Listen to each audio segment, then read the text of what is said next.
Hello student, आज हम लोग पढ़ेंगे क्लास 11 के इकोनॉमिक्स चैप्टर 2 के प्रश्नों का उत्तर, जिसका शीर्षक है भारतीय अर्थव्यवस्था 1950 से 90 तक।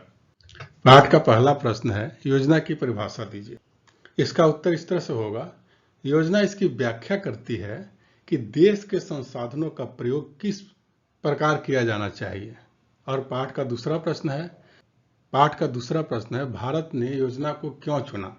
तो इसका उत्तर इस तरह से है, अंग्रेजों ने भारत को विभाजन की समस्याओं के साथ एक स्थिर और खोखली अर्थव्यवस्था के रूप में छोड़ दिया और भारत ने तब एक सुरंगिक विकास योजना का आह्वान किया।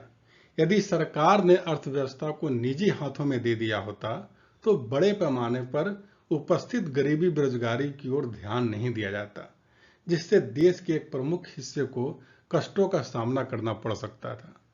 हमें एक बड़े स्तर की योजना के साथ एक एकीकृत प्रयास की जरूरत थी, जो सरकार केवल आर्थिक योजना प्रणालियों के द्वारा कर सकती थी। इसलिए भारत ने योजना को चुना। पाठ का तीसरा प्रश्न है, योजनाओं के लक्ष्य क्या होने चाहिए। इसका उत्तर इस तरह से होगा, कोई भी योजना बिना विशिष्ट और सामान्य लक्ष्यों के यानी उद्देश्यों के बिना बनाना अर्थहीन है। हर योजना में विशिष्टता के साथ कुछ लक्ष्य, कुछ उद्देश्य होना आवश्यक होता है। एक छात्र जब परीक्षा की तैयारी तक की योजना बनाता है तो उसके भी कुछ विशिष्ट लक्ष्य होते हैं, जैसे कब तक एक विषय को समाप्त करना है। तो हम बिना विशिष्ट लक्ष्यों यानी उद्देश्यों के बिना राष्ट्रीय योजनाओं के बारे में कैसे सोच सकते हैं। निश्चित रूप से योजनाओं के लक्ष्य होने चाहिए, उद्देश्य होना चाहिए, गोल होना चाहिए, इसे सामान्य और विशिष्ट लक्ष्यों में वर्गीकृत किया जा सके। चौथा प्रश्न है, उच्च पैदावार वाली किस्म HYV बीज क्या होते हैं। तो इसका उत्तर इस तरह से होगा, वे बीज जो कम पानी, उर्वरक और कीटनाशकों के बिना अच्छा उत्पादन दे सके, उसे हम उच्च पैदावार वाली किस्म यानी HYV बीज कहते हैं। और पांचवा प्रश्न है, विक्रय अधिशेष क्या होता है। इसका उत्तर इस तरह से है, किसानों के द्वारा उत्पादन का बाजार में बेचा गया अंश विक्रय अधिशेष कहलाता है। अगर कोई किसान 100 किलो गेहूं उत्पादन करता है और उसमें से 20 किलो अगर वो बाजार में बेचता है तो वह विक्रय अधिशेष हो गया। पाठ का छठा प्रश्न है, कृषि क्षेत्र में लागू किए गए भूमि सुधार की आवश्यकता और उसके प्रकारों की व्याख्या कीजिए। तो इस प्रश्न का उत्तर इस तरह से है, भारत में बिचौलियों की एक बड़ी सेना थी, जैसे जमींदार, महालवार, रैयत आदि, जो वास्तविक किसान से किराया वसूल करते थे और उसका एक हिस्सा भू राजस्व के रूप में सरकार के पास जमा कराते थे। वे किसानों के साथ दासों जैसा व्यवहार करते थे। भूमि सुधार की आवश्यकता क्यों पड़ी। तो इसमें पहला होगा, बिचौलियों की उन्मूलन के लिए, उनकी समाप्ति के लिए, और वास्तविक जोतक जो किसान भूमि को जोतते हैं और किसान के बीच में सीधा संबंध स्थापित करने के लिए। और दूसरा है, बंजर भूमि, जंगल आदि राज्य सरकारों को हस्तांतरित यानी ट्रांसफर करने के लिए। तीसरा, भूमि वितरण में जो असमानताएं थी उसको समाप्त करने के लिए, उसमें समानता लाने के लिए। और चौथा है, किसानों को भूमि का मालिक बनाने के लिए। भूमि सुधार के प्रकार को समझते हैं तो पहला है, जमींदारी प्रथा का उन्मूलन। सरकार और किसान के बीच में सीधा संपर्क स्थापित करने के लिए जमींदारी प्रथा का समाप्ति कर दिया गया, ताकि किसान के शोषण को दूर किया जा सके। इन बिचौलियों ने किसानों पर भारी शुल्क लगाए थे, परंतु सिंचाई सुविधाएं, भंडारण सुविधाएं यानी स्टोरेज, ऋण सुविधाएं, व्यापार की सुविधाओं पर कोई ध्यान नहीं दिया गया। भूमि सुधार प्रकार के दूसरा है, किरादारी सुधार। ये निम्नलिखित से संबंधित होते थे, जिसमें किराया विनिमय, दूसरा कार्यकाल सुरक्षा और किराएदारों के लिए स्वामित्व अधिकार। तीसरा हो गया, अधिकतम भूमि सीमा अधिनियम। इस अधिनियम के अंतर्गत किसी व्यक्ति की कृषि भूमि की अधिकतम सीमा निर्धारित कर दी गई। कृषि के पुनर्गठन का संबंध हो गया, भूमि का पुनः वितरण हुआ भूमि चकबंदी और सहकारी खेती से। पाठ का सातवां प्रश्न है, हरित क्रांति क्या है, इसे क्यों लागू किया गया और इससे किसानों को क्या लाभ पहुंचा। संक्षिप्त में व्याख्या कीजिए। तो इसका उत्तर इस तरह से होगा कि हरित क्रांति एक रणनीति थी जो अक्टूबर 1965 में कृषि उत्पादन को बढ़ाने के लिए शुरू किया गया था। इसे अलग अलग नाम भी दिए गए, जैसे नई कृषि नीति, बीज, उर्वरक, पानी, प्रौद्योगिकी। नई कृषि नीति अपनाने से पूर्व भारतीय कृषि की परिस्थितियां इस प्रकार थी, जिसमें पहला था कि कम कृषि और अनियमित वृद्धि की दशा उपस्थित थी। दूसरा था कृषि में चरम क्षेत्रीय असमानताएं और बढ़ती हुई अंतर वर्गीय असमानता थी। लगातार 2 वर्ष तक सूखे की स्थिति होती थी। चौथा है पाकिस्तान के साथ भारत का युद्ध चल रहा था। और पांचवा है अमेरिका ने भारत को PL 480 आयात करने से इनकार कर दिया था। इस स्थिति को सुधारने के लिए हरित क्रांति को अपनाया गया। भारत के खदान आपूर्ति जैसे महत्वपूर्ण विषय के लिए विदेशी मदद पर निर्भर न रहने का निर्णय लिया गया। यहीं से हरित क्रांति की उत्पत्ति हुई, जो एक जैव रासायनिक प्रौद्योगिकी बन गई, जिसके द्वारा उत्पादन की वैज्ञानिक विधियों का उपयोग करके प्रति एकड़ उत्पादन बढ़ाया गया। हरित क्रांति के लाभ, जिसमें पहला है आय में बढ़ोतरी हुई, क्योंकि हरित क्रांति काफी वर्षों तक गेहूं और चावल तक सीमित था, इसलिए इसका लाभ पंजाब, हरियाणा, पश्चिमी उत्तर प्रदेश और आंध्र प्रदेश जैसे गेहूं और चावल उत्पादक क्षेत्रों को मिला। इन राज्यों में किसानों की आय तेजी से बढ़ी। हरित क्रांति इन राज्यों से गरीबी दूर करने में सफल रही। और दूसरा है सामाजिक क्रांति पर प्रभाव। आर्थिक क्रांति के साथ एक सामाजिक क्रांति भी थी। इसने पुराने सामाजिक मान्यताओं और रीति रिवाजों को भी नष्ट कर दिया और लोग प्रौद्योगिकी, बीज, उर्वरकों के परिवर्तन को स्वीकार करने के लिए तैयार हो गए। खेती की पारंपरिक विधियां खेती की आधुनिक विधियों में परिवर्तित होने लगी। और तीसरा है रोजगार में वृद्धि हुई। हरित क्रांति की वजह से जमीन के एक टुकड़े पर एक से अधिक फसल उगाने की संभावनाओं के साथ काफी हद तक एक मौसमी बेरोजगारी की समस्या हल हो गई। इससे कार्यशील हाथों की आवश्यकता पूरे वर्ष थी। इसके लिए अतिरिक्त पैकेज आदानों के लिए बेहतर सिंचाई सुविधाओं की आवश्यकता थी। इससे भी रोजगार के अवसर बढ़े। पाठ का 8वां प्रश्न है, योजना उद्देश्य के रूप में समानता के साथ समृद्धि की व्याख्या कीजिए। तो इसका उत्तर इस तरह से होगा, समृद्धि और समानता 2 संघर्षशील उद्देश्य हैं, अर्थात एक को पाने के लिए दूसरे का त्याग करना होगा। कुछ अर्थशास्त्रियों के अनुसार आय की समानता समृद्धि में बाधक है, क्योंकि इससे काम करने की प्रेरणा में कमी आती है। इसके अतिरिक्त आय की समानता से देश में उपभोग स्तर बढ़ जाता है तथा बचत स्तर कम हो जाता है। उपभोग अधिक होगा तो बचत कम होगी। बचत कम होने से निवेश के लिए धन की कमी होगी, जिससे अर्थव्यवस्था की समृद्धि दर में कमी आएगी। और पाठ का 9वां प्रश्न है, क्या रोजगार सृजन की दृष्टि से योजना उद्देश्य के रूप में आधुनिकीकरण विरोधाभास पैदा करता है? व्याख्या कीजिए। इसका उत्तर इस तरह से होगा, उद्देश्यों में विरोधाभास का अर्थ है 2 उद्देश्य एक साथ उपलब्ध नहीं कर सकते। एक उद्देश्य को प्राप्त करने के लिए दूसरे का बलिदान करना होगा। आधुनिकीकरण और रोजगार इसका उदाहरण है। आधुनिकीकरण का अर्थ है उत्पादन की नवीनतम तकनीकों का प्रयोग करना। नई तकनीकें अधिकतर पूंजी ग्रहण करती है अतः कम रोजगार उत्पन्न करती है। इसलिए यदि आधुनिकीकरण का एक योजना के लक्ष्य के रूप में बल दिया जाता है तो रोजगार सृजन कम हो पाएगा, परंतु केवल अल्पकाल के लिए, छोटे समय के लिए।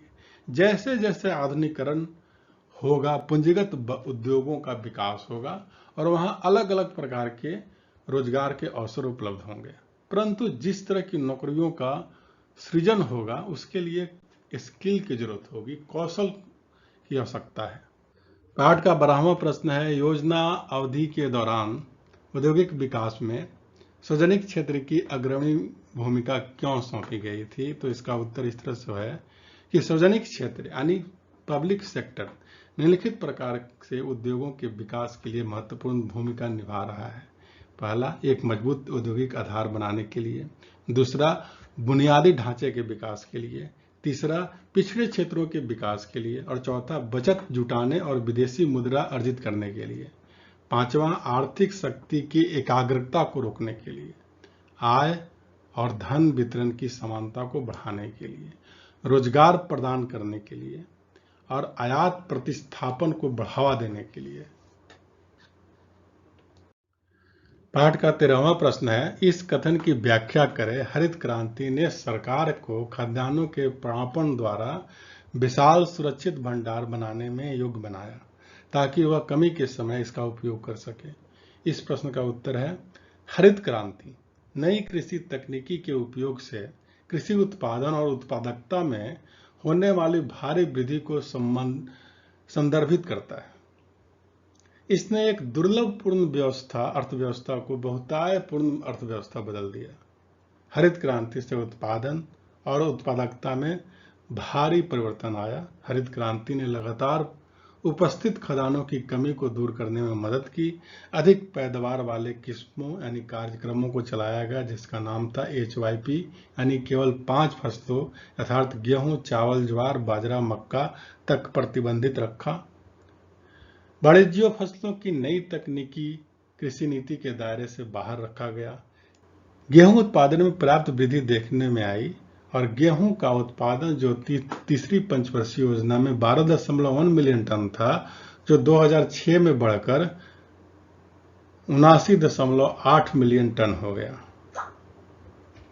इसी तरह चावल का उत्पादन 1968-69 में 38.1 मिलियन टन था, जो 2005-06 में बढ़कर 93.4 मिलियन टन हो गया।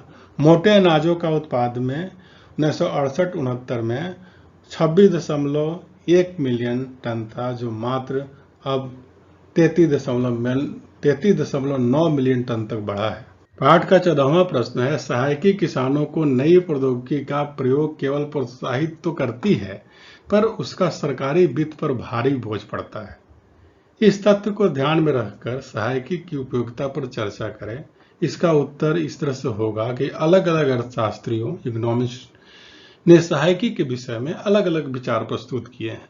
कुछ सहायकी के पक्ष लेते हैं तो कुछ इसके विपक्ष में हैं। अपने पक्ष के लिए तर्क इस प्रकार से दिए जा सकते हैं, जिसमें सहायकी के पक्ष में जो तर्क है वो पहला है कि नई तकनीकी अपनाने के लिए किसानों को प्रोत्साहन देने के लिए सहायकी की आवश्यकता होती है। सहायकी का मतलब सरकार के द्वारा सहायता प्राप्त। दूसरा है, अधिकांश गरीब किसान हैं, अतः वे सरकारी मदद के बिना नई तकनीकी को वहन नहीं कर सकते, उसमें सक्षम नहीं हो पाएंगे। और तीसरा है, कृषि जोखिम भरा व्यवसाय है, अतः जो गरीब किसान इसका जोखिम उठाने में सक्षम नहीं है उसे सरकारी सहायता की आवश्यकता है। और चौथा है, यह सहायकी न दिया जाए तो नई तकनीकी का लाभ केवल अमीर किसानों को होगा, इससे आय की असमानताएं बढ़ेगी। और पांचवा है, सरकार को यह सुनिश्चित करना चाहिए कि सहायकी का लाभ केवल गरीब किसानों को मिले। सहायकी के विपक्ष में जो तर्क प्रस्तुत किया जा सकता है उसमें पहला है, सहायकी का उद्देश्य पूरा हो चुका है अब तक, अतः इसे चरणबद्ध तरीके से हटा दिया जाना चाहिए। सहायकी का लाभ अमीर किसानों तथा उर्वरक कंपनियों को मिल रहा है जिसकी आवश्यकता नहीं है। और तीसरा है, सहायकी सरकारी वित्त पर भारी बोझ है जो अक्सर आम आदमी को ही उठाना पड़ता है। 15वां प्रश्न है, हरित क्रांति के बाद भी 1990 तक हमारी 65% जनसंख्या कृषि के क्षेत्र में लगी रही। इसका उत्तर इस तरह से है, हरित क्रांति के बाद भी 1990 तक हमारी 65% जनसंख्या कृषि के क्षेत्र में लगी रही। इसके निम्नलिखित कारण है, जिसमें पहला कारण है, हरित क्रांति पूरे देश में नहीं हुई। यह मुख्यतः पंजाब, हरियाणा, पश्चिम उत्तर प्रदेश में सफल रही। इन राज्यों में कृषि पर निर्भर आबादी में गिरावट नहीं थी। और दूसरा है, हरित क्रांति केवल कुछ फसलों तक सीमित थी जिसमें गेहूं और चावल था। कुछ अर्थशास्त्री इसे गेहूं क्रांति भी कहते हैं। और तीसरा है, अन्य क्षेत्रों में वैकल्पिक नौकरियों का सृजन नहीं हुआ। इसने कृषि में प्रच्छन्न बेरोजगारी को जन्म दिया। 16वां प्रश्न है, यद्यपि उद्योगों के लिए सार्वजनिक क्षेत्र बहुत आवश्यक रहा है, पर सार्वजनिक क्षेत्र के अनेक उपक्रम ऐसे हैं जो भारी हानि उठा रहे हैं। जो लॉस में है और इस क्षेत्र के अर्थव्यवस्था के संसाधनों की बर्बादी का साधन बने हुए हैं। इस तथ्य को ध्यान में रखते हुए कुछ सार्वजनिक क्षेत्र के उपक्रमों की उपयोगिता पर चर्चा करें।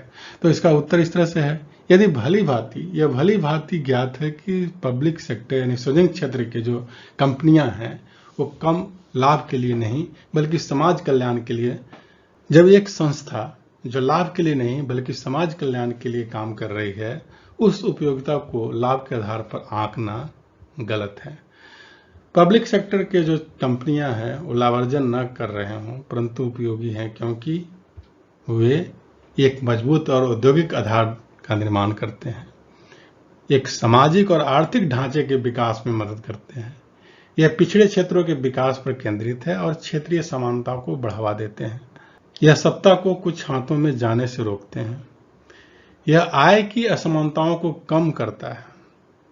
यह औपचारिक क्षेत्र में रोजगार सृजन करता है। पाठ का 17वां प्रश्न है, आयात प्रतिस्थापन किस प्रकार घरेलू उद्योगों को संरक्षण प्रदान करता है? इसका उत्तर है, आयात प्रतिस्थापन घरेलू उद्योगों की रक्षा करता है। ये विदेशी उत्पादकों को घरेलू बाजार में प्रवेश नहीं करने देती, इसलिए भारतीय उत्पादकों को इन उत्पादकों के साथ कंपटीशन नहीं करनी पड़ती और वे उतने कुशल न होते हुए भी बाजार में जीवित रह सकते हैं। तर्क पर आधारित थी कि भारतीय उद्योग अभी शैशव यानी बाल्यावस्था में है, इसलिए विदेशियों के साथ कंपटीशन से सुरक्षा देनी चाहिए। इसने विदेशी मुद्रा बचाने में भी मदद की जो विकास के लिए आवश्यक निर्यात के लिए उपयोग की जा सकती है। इसने घरेलू स्तर पर उत्पादित वस्तुओं की मांग में वृद्धि की है। 18वां प्रश्न है, औद्योगिक नीति प्रस्ताव 1956 में निजी क्षेत्र का विनिमय नियमन क्यों और कैसे किया गया? उत्तर है, औद्योगिक नीति प्रस्ताव में उद्योगों को 3 भागों में बांटा गया है। पहला है, प्रथम श्रेणी में उन उद्योगों को शामिल किया गया जो पूर्णतः सार्वजनिक क्षेत्र यानी पब्लिक सेक्टर के लिए रिजर्व थे, आरक्षित थे तथा जिसमें निजी क्षेत्र को प्रवेश के लिए अनुमति नहीं थी। इसमें 17 उद्योग शामिल थे। और दूसरा है, वे उद्योग शामिल किए गए जिसमें निजी क्षेत्र सार्वजनिक क्षेत्र की भूमिका में एक पूरक भूमिका निभा सकता है। और तीसरा है, तीसरी श्रेणी में शेष सभी उद्योग शामिल थे जिसमें निजी क्षेत्र सहज प्रवेश कर सकता है।